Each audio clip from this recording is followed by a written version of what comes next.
Olá, vamos para mais uma aula do terceiro médio. Agora a gente vai falar do capítulo 18.3, que são os anfíbios, né? E eu vou passar um capítulo por vez, tá? Um filo por vez, para o vídeo não ficar tão extenso. Eu acho que é melhor para vocês. Então, a primeira coisa que a gente fala dos anfíbios aqui é a transcrição para o ambiente terrestre. O que significa a transcrição? Como é que eles passaram para o ambiente terrestre e qual a vantagem disso para os anfíbios, né? A primeira vantagem, então, é a maior disponibilidade de oxigênio que eles conseguem tirar do ambiente terrestre, já que eles respiram como adultos por pulmões. E outras vantagens, como a recuperação de alimentos, né? E a vida deles para se defender de predadores, tá? Então isso foram as vantagens da vida na Terra. A gente não pode esquecer que os anfíbios, quando filhotes, são girinos, né? Então são totalmente aquáticos e na vida adulto eles são terrestres, porém eles necessitam da água para a sobrevivência. Por quê? Primeiro porque a pele é úmida, né? Então ele pode perder por evaporação muito da respiração. E segundo porque a fecundação é externa, ou seja, na água, né? Então eles não podem viver totalmente no ambiente terrestre, eles ainda dependem um pouquinho da água para sobrevivência, tá?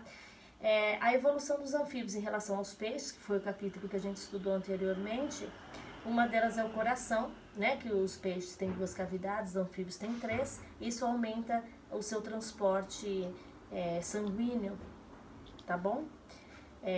Aqui, ó, pulmão, né? Bom, então, quando o adulto respiram por pulmões, que executam as trocas gasosas, né? Características, pernas, tímpanos, né, que permite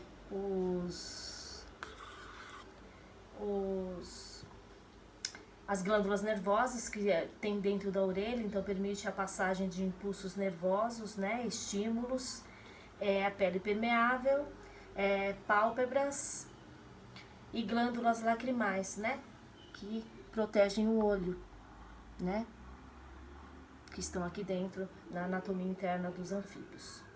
Ok? A sua pele é fina, então ela tem pouca queratina, né, que é lipossolúvel. Ou seja, a queratina é uma proteína que não que é solúvel em gordura. Então, por isso permite a permeabilidade deles, ok? Em relação à água, tá bom? Possui algumas glândulas. Um exemplo dessas glândulas são as paratoides, onde eles produzem venenos, né, entre aspas, porque são toxinas que são escolhidos quando elas são comprimidas, né? Bom, vamos lá. Digestão. Digestão, eu acho que vocês me passaram um seminário sobre eles, sobre a digestão dos anfíbios, mas eu vou falar dos anfíbios no geral, tá bom? Então, a digestão é extracelular e o tubo digestório é completo, tá?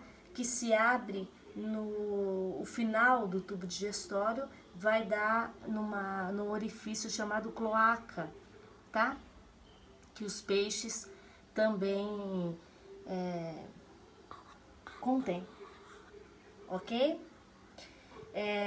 A cloaca é onde são eliminadas as fezes e também os gametas, a gente não pode esquecer disso, o sistema reprodutor, tá? Sistema cardiovascular é fechado, isso significa que passa por todas os mecanismos do sistema circulatório. Então, o coração tem 3 câmeras, 2 átrios e 1 ventrículo. Átrios recebe o sangue, ventrículo é o que expulsa o sangue, ok?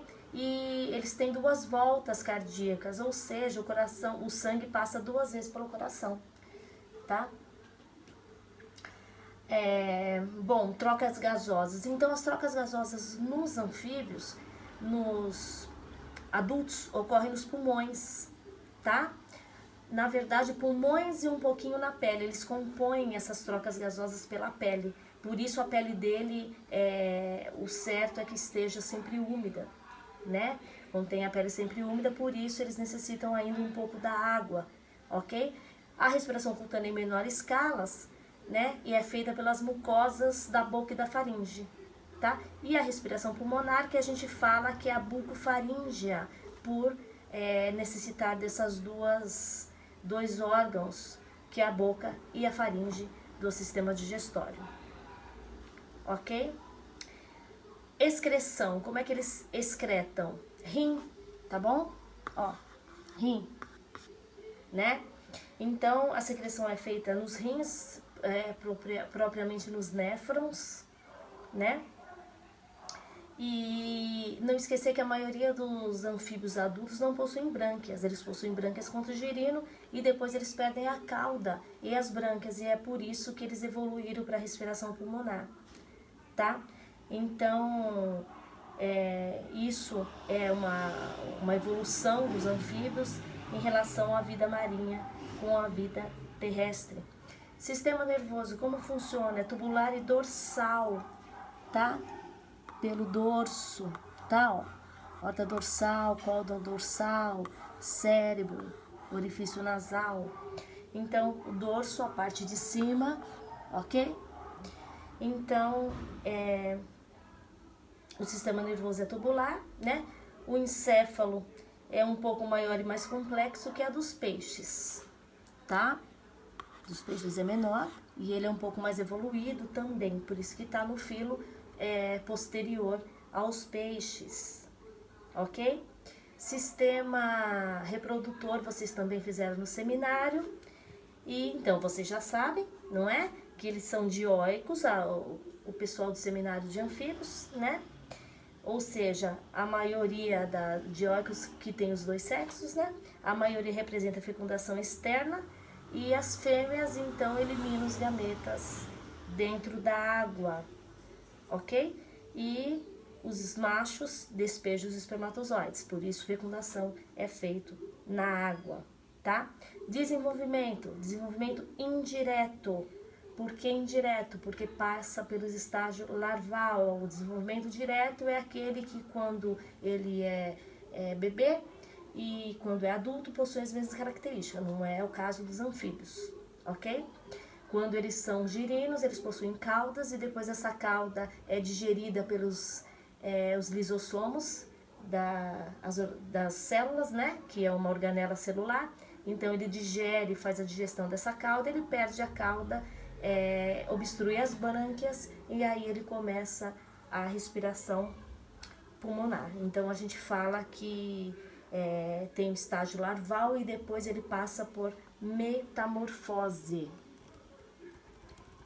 Aí aqui embaixo a gente tem os grupos dos anfíbios, né? Opa, peraí. O grupo dos anfíbios. Aqui eu tenho umas fotos dos grupos. Esses são os grupos principais, tá? Aqui eu tenho o esqueleto, tá? De um anfíbio. E aqui eu tenho os 3 grupos. Os urodelos. Quem são os urodelos? Os urodelos é a ensantina, né? Quem são esses? São as salamandras, né? Aqui, ó. As salamandras. Eu comecei pelo segundo, tá, gente? Mas vamos lá. A ordem não importa.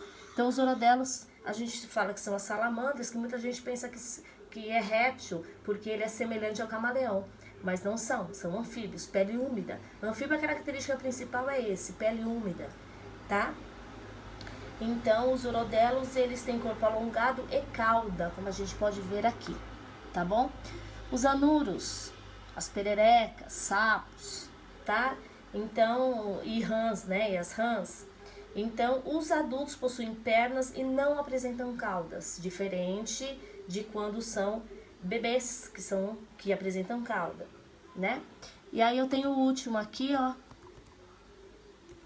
Vamos lá embaixo, que são os ápodes, que são as cobras cegas, né? Na verdade, não são cobras. Cobras faz parte dos répteis. Ela é semelhante à cobra, tá? O nome cobra cega é um nome popular, que a gente chama de Cecília, que é o nome original, tá? Então, eles não possuem pernas e têm corpo cilíndrico. Então, por esse motivo eles têm esse nome de cobra cega. E uma outra característica importante é que os seus olhos são reduzidos. É o único grupo que possui olhos bem reduzidos e quase não enxergam. Por isso o nome cobras cegas. Ok? Então, a gente falou dos principais, né? E aqui eu tenho uma foto da anatomia para vocês, então, depois compararem, né? No livro eu não sei, eu acho que não tem anatomia dos anfíbios, mas tem a fisiologia, que foi a parte que eu expliquei, ok? Espero que tenha ajudado. Não tem atividade por enquanto de anfíbios, porque vocês vão fazer depois que eu gravar o vídeo dos répteis, ok? Então, até o próximo vídeo, e aí lá nos vídeos dos répteis eu passo atividades para vocês. Beijo, galera!